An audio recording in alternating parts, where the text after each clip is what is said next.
So, on the opponent's side, we believe that the third strike for the three strikes law should be any felony, not necessarily violent or serious. The law already, the first two strikes have to be serious or violent. So the time that they're given conviction is actually reasonable because they've already been convicted of two violent or serious felonies. My opponent stated that the Eighth Amendment was brought up against cruel or unusual punishment. The U.S. Court has decided that that's not true. The person knows already what the law is, and they're told when they have a strike or even two strikes, so they know committing a third felony they're going to go to prison for 25 years to life. Too often judges have imposed light sentences on criminals, even those criminals who have repeat offenses. They want to try and give them the benefit of the doubt, but with this law, they're knowing what they're getting themselves into, so they can stop themselves, they can go into programs which will save money. In a court case, Ewing versus California, he tried to say that the Eighth Amendment, he was given cruel and unusual punishment. He stole videotapes. This was stated by Brian Brown and Greg Jolivet. They're part of the Legislative Analyst Office, and they stated that as regards the issue of cruel and unusual punishment, the U.S. Supreme Court ruled in Ewing versus California that it is constitutional to sentence a repeat offender to an indeterminate life sentence for the commission of a non-serious or non-violent felony. Like I said, the first two were serious or violent, so the third one shouldn't have to be.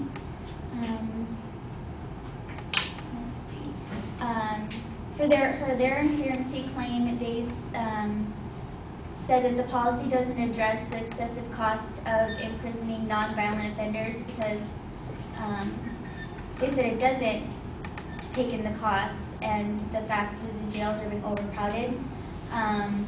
For the cost, it doesn't really cost. It does cost $31,000 to imprison someone in prison, one person in prison for life.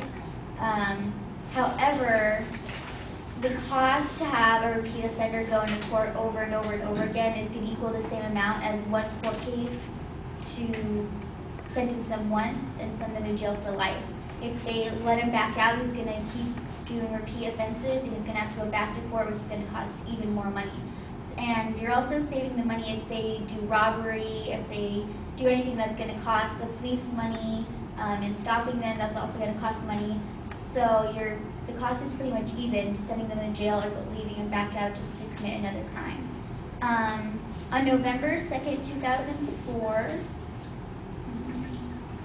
there was a Proposition 66, which was put on the ballot for California voters to vote on, and it would actually change the third strike law into requiring the third felony charge against the suspect be a special violent or serious crime to mandate 25 years to life sentence, which is exactly what our debate is about.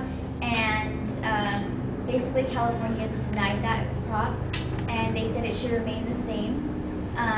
The ad warned that Proposition 66, if passed, would release 26,000 dangerous criminal and rapists. It would also change the definition of a felony. So, considering one thing that wouldn't be considered a felony anymore was rape against an elderly person, it'd actually be considered not serious. So, such people were against changing this law, such as Governor Arnold Schwarzenegger, co-founder, former co-chairman, president, and chief executive officer of Broadcast Corporation, and also Gray Davis, P. Wilson, a lot of other important people. Since the law has been passed, 26.9% of crime has dropped. That's not just because of the three strikes law, but they do say the amount of people that are being brought in and put under the three strikes law is helping the system. The overcrowding in prisons, despite predictions that the three strikes law would fill California prisons with 100,000 additional inmates by 2003, there were only about 8,400 third strikes currently serving time, and that's just 5% of the prison population. That was by the Judicial Council of California in 2008 statistics report.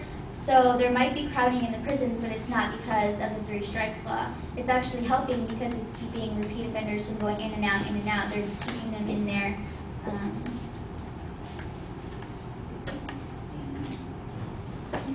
Also, the cost of housing the criminals is equal to amount saved by their crimes, as I mentioned. Because they're imprisoned under 3 strikes law, they're habitual criminals, and the cost of holding them in prison has balanced against the economic savings to society from fewer robberies, burglaries, vandalism, violent crime, drug addictions, and etc. There's also fewer court cases in the 3 strikes law. Only about 4% of California prison inmates are convicted by judges or juries.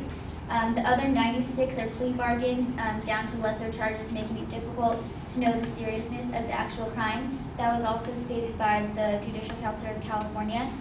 So a lot of people know since they're having their 3rd strike, they don't want to go to the cost of having to go to a jury. They're taking plea bargains to stay out of the prison. So knowing that they can go to life for just a small felony, they're stopping themselves from doing anything.